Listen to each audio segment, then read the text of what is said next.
All right, inside the Mayweather Boxing Club, Luis Cuba Arias. Cuba, just a couple days. First of all, it's Tuesday. You fight on Friday. What are you still doing here, and when are you guys heading out? We leave tomorrow in the morning, and I'm still here, just making sure we stay sharp, make sure the weight is okay. Usually the last week of training camp, it's just all focusing on the weight. So that's what I was doing, just came in, ran a couple miles, hit the bag a little bit, just to make sure my weight is all right. So, now Washington's not too far from Vegas here. It's, not too far a plane ride, but when you fight, you cut it this close, or you guys? Are you worried at all the travel affecting it all, maybe physically? No, I'm used to it. I've been traveling a lot. When I was in the amateurs, we used to travel all the time. You go to amateur tournaments. You leave Saturday, get there Saturday, register, fight Sunday night. So I'm used to it. Washington's not even that far. We're still in the West Coast, so it shouldn't be a problem. We'll get there early tomorrow. The fight's not till Friday night, so that gives us a whole 2 days, to make sure everything's all right. So I'm not worried about that. You got basically the whole team heading over there, everybody but Ronald and Ishii, I think, are on the card there. You guys done that before? Went to Detroit together and did that. What's it like when you guys go on the road? Here you guys have fought together a lot, but what's the camaraderie like when you guys all get to head out somewhere together? Or do you or as a fighter, do you kind of keep your own space, kind of concentrate on yourself? We're all there together, but at the same time, we all have individual jobs. So I try to stick to myself, even though all my friends around me and stuff like that. It feels good. It feels good that you have, people behind you and your team is with you. But at the end of the day, it's just you in there. So I try to stay focused on that, and let everyone know that I'm here to support them. But at the same time, I got a job I got to take care of. So I just try to focus on that, just focus to make sure my weight's good, make sure my mind's there, and just relax. It's all about relaxing right now. All the hard part is done, and it's just time to perform. Now, when you guys all go out there together, is there kind of a little good-natured rivalry there? Trying to compare performances when everyone's victorious and seeing who did best, put on the best show? Yeah, we usually think about that beforehand. We talk to it, but once it comes down to it, we all just want to get the job done, which is the most important thing. We all want to perform. We all want to be there for each other. And yeah, there's a little competition. There's always going to be competition, but at the end of the day, it's about getting that job done and everyone coming out there with a W. Right. Besides your own fight, is there any particular one on the card that this fight here that you're really looking forward to checking out? I'm looking forward to seeing Chris. I'm looking forward to seeing Chris. He's been looking good. He's finally he's about to get on some TV. I'm looking forward to Mickey Bay as well, to see how he's going to bounce back. I know he's going to bounce back, tremendously, but it's a matter of him showing it to the world. I already know, but everybody else, as well as Jay Leon, Jay Leon had that little step back in his career a couple months ago, and this is the beginning. This is a new beginning, and this is his first main event as a main event fighter. So I'm looking forward to seeing how he steps up to the plate and how he handles himself. And I already know he's going to handle himself correctly. It's just a matter of just showing it to everybody else. Everyone's prepared. You had mentioned Chris. It's kind of weird with him because everyone I talk to that knows boxing really thinks really highly of him, but maybe it's because his personality is not quite as outgoing as some of the other guys, but he's kind of the one that seems to get the least amount of publicity of you guys. So what do you think of him and his potential in the sport? Chris Pearson's really good. I've known him since the amateurs, so I have a history with him.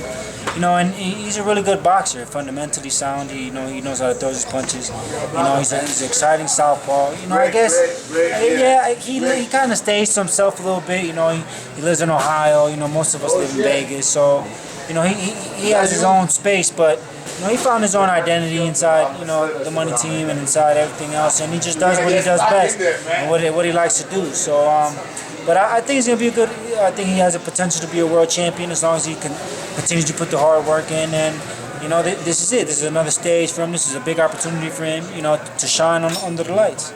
Well, now you yourself, you're 7-0. First of all, you started off your career, I think you had 5 fights in 5 months or whatever it was. Slowed down a little bit. Was that by design or kind of you're picking and choosing your spots a little more? Or what's been up with your career progression so far?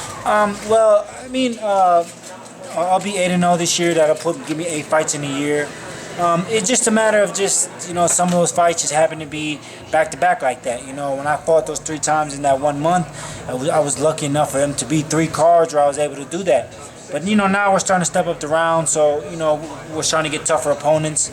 So you can't fight as much as you know, you can't fight like that. You gotta get your body to rest a little bit, especially now we fighting 8 rounds. You know, we're trying to get some tougher opponents. So hopefully this year I put up another, you know, between 5 and 7 fights. You know, that'll put me within 2 years, put me close to, you know, 13 fights. No, it'll put me up to about 15 fights. So hopefully I'm as close to 15-0 next year. I know I'm happy with my progression. I'm learning a lot in the gym. I'm learning a lot just, you know, about the game and everything. So I'm happy where I'm at right now, and things are only gonna get better. You know, the sky's the limit, and I plan on making some major noise this year. Hey, you're fighting a guy named Cameron Allen. Doesn't have a perfect record, but you know, like you said, you're moving up in the rounds, trying to take care of business like that. What do you know about this guy? Any specific challenges? If you do know him, any specific challenges he offers for you? I don't know him that much. Again, it's another guy with more experience than me, which is okay. I mean, his record's not, you know, it's all good. He's had a couple of tough opponents, but you know, I'm just looking forward. It's just another fighter, another fight, you know, and we're gonna go 8 rounds, and it's just trying to look good. You know? I asked Cortez this before, as far as not knowing your opponents, anything about him. Do you consider that kind of an advantage, not going? I mean, most people might think you'd want to know about your opponent, but do you consider it an advantage not knowing? That way, you can concentrate more on what you do well than maybe trying to worry about what they can do to you. I feel like it's necessarily an advantage.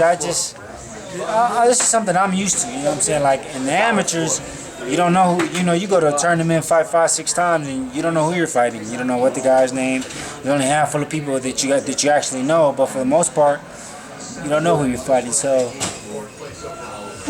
man, I'm tired.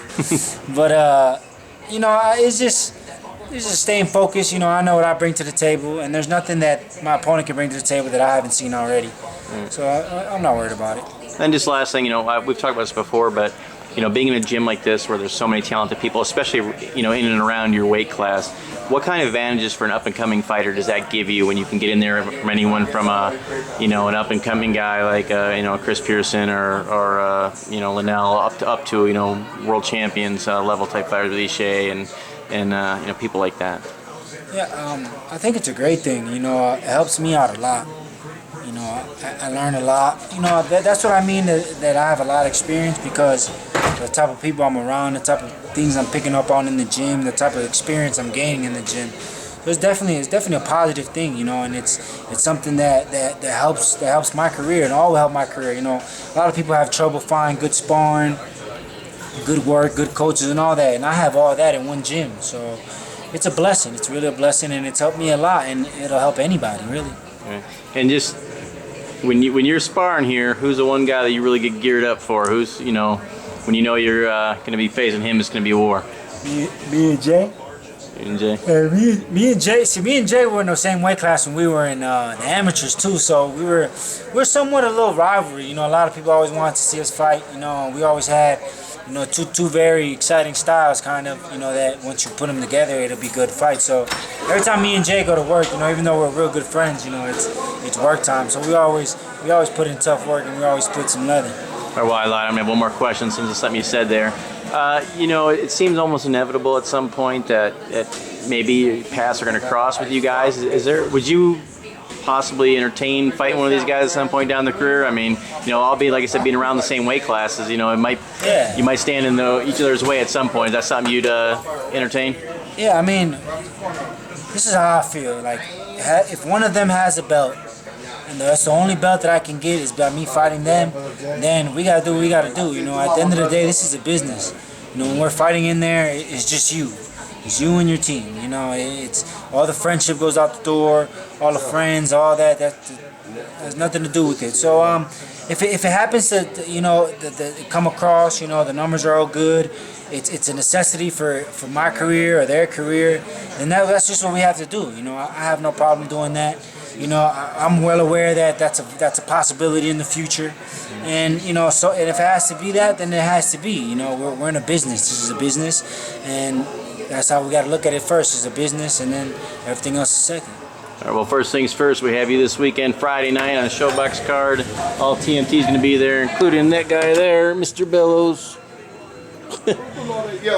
So anyway, tune in, Showtime this weekend, ShoBox card. Luis looking to move to 8-0. Good luck to you, Luis. All right, thank you.